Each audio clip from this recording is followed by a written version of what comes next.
Bonjour à toutes et à tous et bienvenue dans cette partie de notre Road to 1000. Juste avant de commencer la partie, donc c'est à savoir que ce n'est pas du live, j'ai eu un petit souci technique, donc ça va être tout simplement la review, donc il y aura que cette partie, il n'y aura pas d'analyse derrière, on va faire donc tout en même temps. Voilà, comme ça vous êtes prévenus. Allez, c'est parti. On va voir donc ce qui s'est passé dans la partie. Mon adversaire commence avec E4 ici. J'envoie également moi E5 de mon côté. Il ouvre donc avec le cavalier. Il vient attaquer mon pion ici. Donc il faut bien sûr le protéger. Je le protège de ce fait avec le cavalier ici C6. Il m'envoie, lui, directement avec le coup D4. Donc D4, qu'est-ce que c'est comme ouverture? C'est la partie écossaise. Alors la partie écossaise, je ne l'ai pas encore étudiée. D'ailleurs, ça fera l'objet d'une vidéo. La façon dont, moi, je m'entraîne, quelle ouverture je choisis, comment je les ai choisis, et aussi, bien sûr, on fera des vidéos pour expliquer un petit peu les différentes ouvertures, à savoir également l'ouverture écossaise. Donc ici, D4. Donc ici, j'ai repris avec mon pion, il reprend avec le cavalier. Ici, je n'ai pas voulu, moi, reprendre directement avec le cavalier, mais plutôt, développer une pièce supplémentaire, et je n'ai pas peur que mon adversaire, chose qu'il a fait, reprenne ici avec C6. Je reprends également, moi, avec le pion B prend en C6. Développement de sa part, c'est pas un développement d'ailleurs, c'est une erreur, vous voyez, un point d'interrogation et exclamation, ça veut dire qu'il y a eu une petite imprécision ici. Pourquoi c'est une imprécision? Vous allez me dire, tout simplement car ça affaiblit ici votre roi. Il aura une case de moins pour pouvoir se cacher dans sa forteresse. Donc c'est un coup à ne pas reproduire chez vous absolument quand vous êtes débutant. Même après, de toute façon, c'est un coup à bannir ici. Comme l'ordinateur le suggère, le meilleur coup pour lui aurait été tout simplement le développement de son fou. Alors il indique D3, c'est pas forcément le coup moi qui me satisfait le plus, mais voilà, il préfère développer donc une pièce, et ça je suis entièrement d'accord avec lui. Moi, j'attaque ici le centre, donc c'est un bon coup. Pareil, vous voyez, il y a plusieurs coups, bien sûr, de disponibles. Il privilégie, par exemple, cavalier, F6, on développe une nouvelle pièce. Très bien, moi, j'ai préféré attaquer directement, le centre. Il développe également un cavalier, donc une autre pièce mineure, c'est très bien. Il menace également de capturer ici, un pion au final, vous voyez. Donc il faut bien sûr réagir côté noir. Ici je l'ai fait en jouant cavalier, E7, pardon, j'aurais pu aussi faire cavalier F6. Il vient donc clouer mon cavalier, et c'est un excellent coup, avec le fou qui le place donc directement en G5. Vous voyez, il cloue vraiment mon cavalier, parce que s'il bouge, je perds madame, et ça c'est inacceptable aux échecs, c'est la meilleure pièce du plateau. Je développe également mon fou ici, donc bien sûr, ça me permet de défendre ce pion-là. Il le prend malgré tout, je le reprends, et là il vient me faire échec, c'est un bon coup aussi ici avec son fou. Je remets du coup mon fou en D7. Alors, la question c'est, peut-être qu'il aurait fallu dès le départ le mettre ici, peut-être mon fou. Ça aurait été peut-être mieux, mais moi j'avais peur après de cela. J'avais peur de ceci.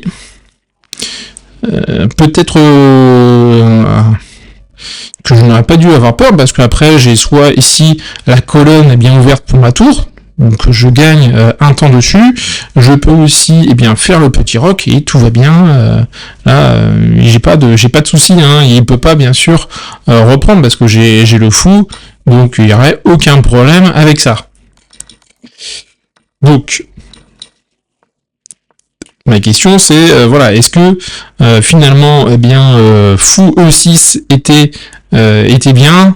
peut-être pas. Il y avait peut-être ici, eh bien, tour B8, on prend la colonne ouverte, hein, comme je l'ai déjà expliqué, c'est eh bien une très bonne place pour votre tour. Ça, c'était une solution à envisager. Même plutôt à conseiller d'ailleurs ici. J'aurais pu tout simplement aussi faire petit roc, ça aurait été jouable. Mais dans mon esprit, il fallait absolument protéger le pion, eh bien D5. Bon, c'est un bon coup.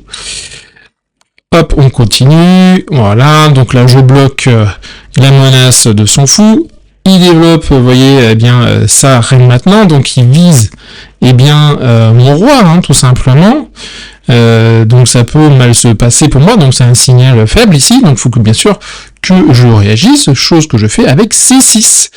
C6 qui vient attaquer le fou, donc le fou maintenant est bien obligé de partir ici, voilà qui est fait.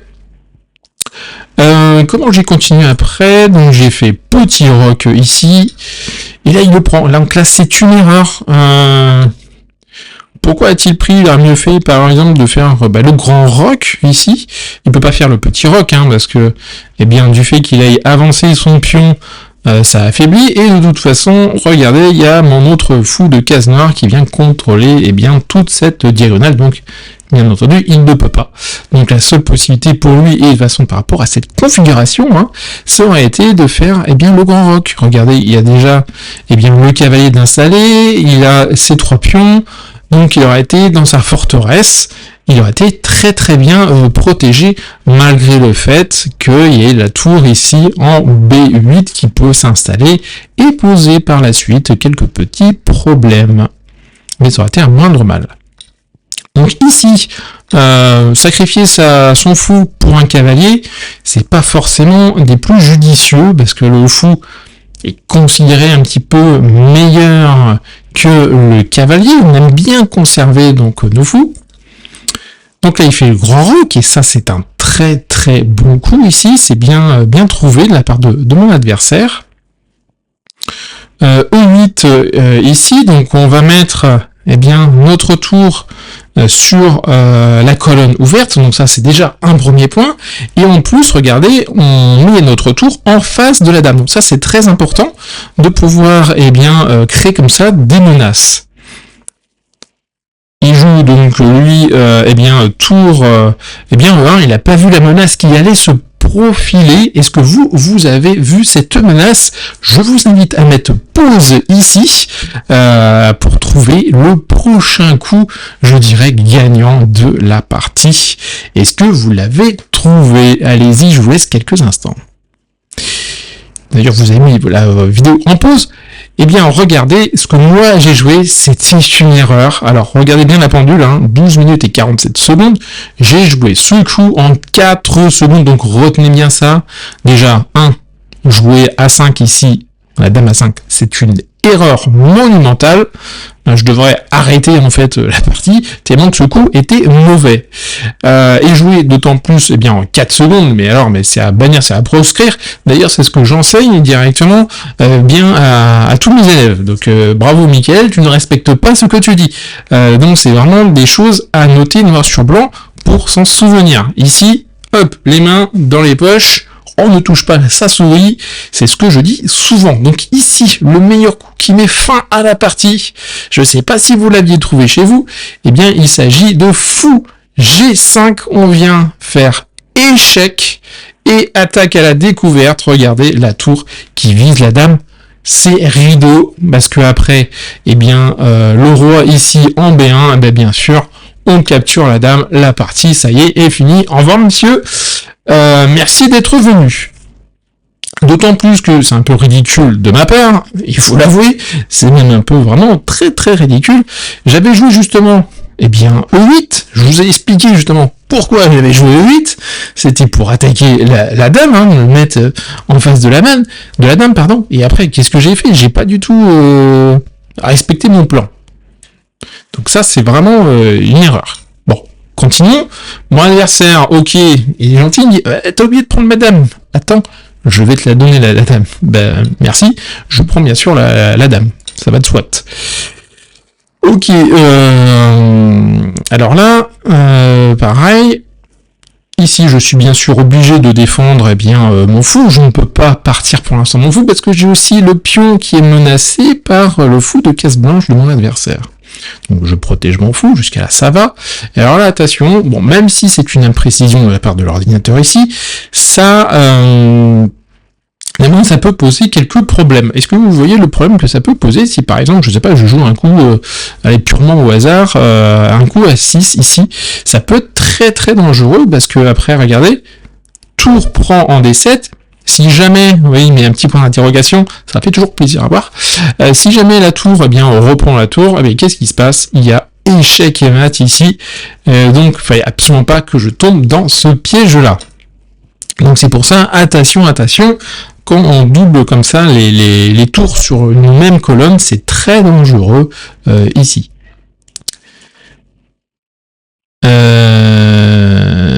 Donc après, ici, je commets moi-même une gaffe monumentale. Bien sûr, c'est ce que je vous ai expliqué. Après, ici, je perds le fou. Donc, la partie va être extrêmement compliquée à partir de là. Bon, ça reste encore gagnant pour moi, j'ai la dame. Mais là, franchement, attention ici. Donc, au lieu de jouer le pion en D1, il aurait fallu tout simplement que je déplace ici mon fou sur la case blanche, à savoir E6. Je viens de ce fait bloquer la relation que peut y avoir avec les deux tours. Donc ça c'est un premier point. Ici, il est tentant pour les blancs de capturer le pion, mais s'il y a capture du pion, attention, il y a des 4 avec des menaces après d'échecs et mat. Si par exemple on veut, d'ailleurs, vous voyez, on peut pas sauver le cavalier, on va dire, on le met là, mais non, si on le met là, boum, il y a échec et mat, donc ce n'est pas du tout envisageable. Donc le cavalier va ici tomber, en fait. Donc il faut anticiper ça, en fait. Vous voyez, il faut à chaque fois regarder, qu'est-ce que mon adversaire veut, qu'est-ce qui va être le prochain coup de ce dernier. C'est pour ça qu'il faut anticiper, en fait, ce genre de choses. Par exemple, l'ordinateur, il propose tour B7 ici, et après D4. Après D4, il y a un autre petit coup qui peut être intéressant, c'est faire tour D1, et après la prise du pion, il y a tour prend ici, échec, on va le reprendre avec la dame, et après on reprend le pion, on a évité l'échec et mat. La situation est bien sûr très compliquée encore pour les blancs, c'est une situation de toute façon perdante, depuis qu'ils ont perdu la dame, c'est une situation plus que compliquée. Hop, on va revenir donc ici, donc je n'ai pas joué ça, j'ai joué donc le coup D4, mais je vais jouer vraiment trop tôt dans la partie.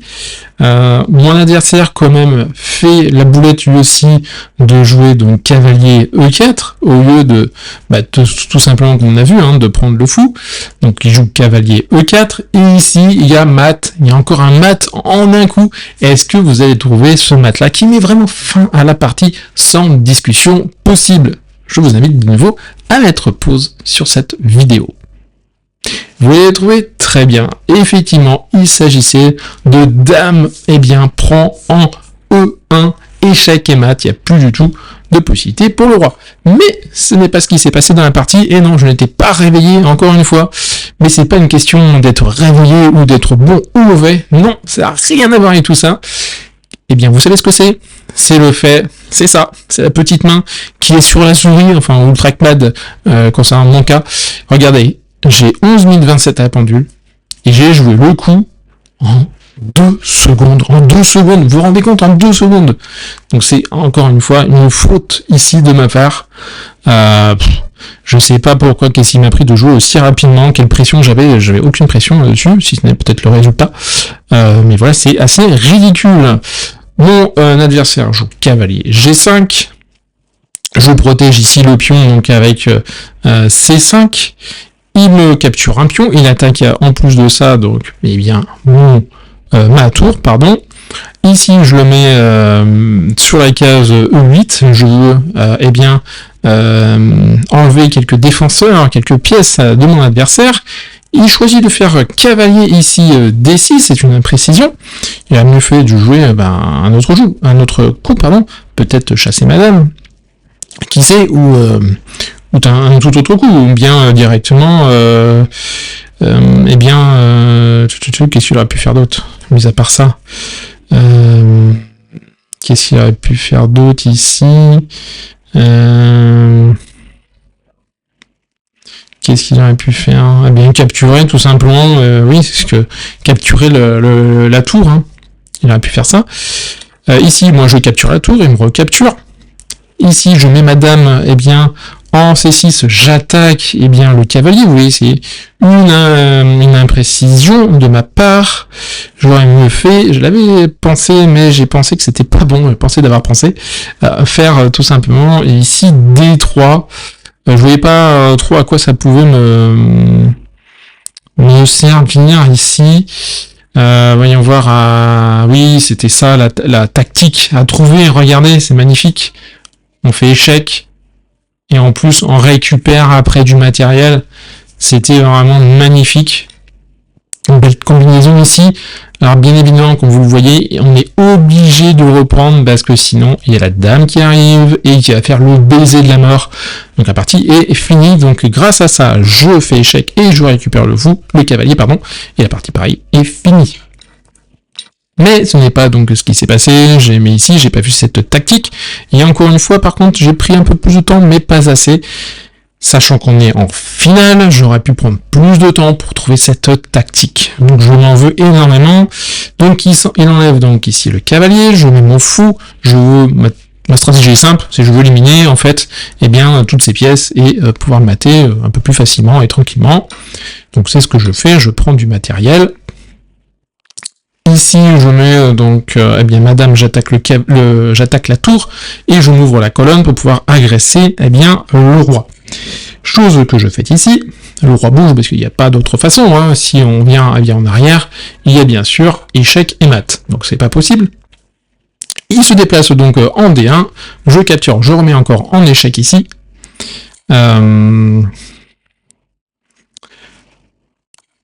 Je fais échec, il bouge, encore échec, il revient là, parce que c'est un coup forcé, hein, il peut pas aller ailleurs. Ici je monte les pions et je vais bientôt eh bien faire échec et mat. Oula, attention. Hop là, ici, donc je vais faire bientôt échec et mat, vous voyez, ça c'est une erreur. Donc là c'est un échec et mat en 8 coups. Pareil, je vous invite à mettre, si jamais vous souhaitez travailler cette petite finale, à mettre la vidéo en pause et de trouver donc les meilleurs coups ici. Quant à nous, on va regarder voir ce qui s'est passé dans la partie. J'ai fait ici, eh bien, D3, vous voyez, c'est un coup manqué, j'ai manqué, eh bien, de faire le mat en 8 coups. À la place, il aurait fallu faire tout simplement dame ici, F2. F2, le roi va se retrouver ici encore en D1, et après on montre, regardez, le D3, et ça va mater bientôt. Donc ici, la seule possibilité pour lui, c'est peut-être eh bien de sauvegarder un petit peu, enfin de mettre à échec le roi le plus souvent possible.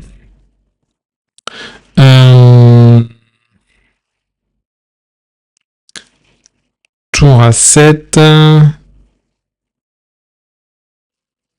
Mais en faisant tour à 7, vous voyez, bah, il sacrifie en fait la tour, et après la partie est finie. Je vous laisse après faire la suite, tout simplement, pour vous entraîner. Donc ici, moi j'ai fait dame D3, c'est pas non plus catastrophique, mon adversaire fait une erreur ici, j'en fais encore une autre avec une petite imprécision, mais on va finir vraiment le travail avec, vous voyez ici, il n'a pas vu que je peux prendre donc la tour, et mon adversaire a mis fin à cette partie, et grâce à cette victoire, donc ça y est, j'ai atteint les 1000 Elo, vous voyez, 1013 Hello. Donc nous avons réussi notre objectif d'atteindre donc les 1000 Hello. La road to 1000 se termine sur cette partie. J'espère que cette série de Road to 1000 vous a plu. Merci de m'indiquer dans les commentaires ce qui vous a plu, ce qui vous a déplu, comment je pourrais m'améliorer et surtout, eh bien, abonnez-vous à ma chaîne car il y aura de nouvelles vidéos avec des nouvelles séries, de nouvelles thématiques que je vais aborder. Quant à moi, je vous dis donc à très bientôt. Portez-vous bien les amis. Allez, à ciao, à une prochaine fois.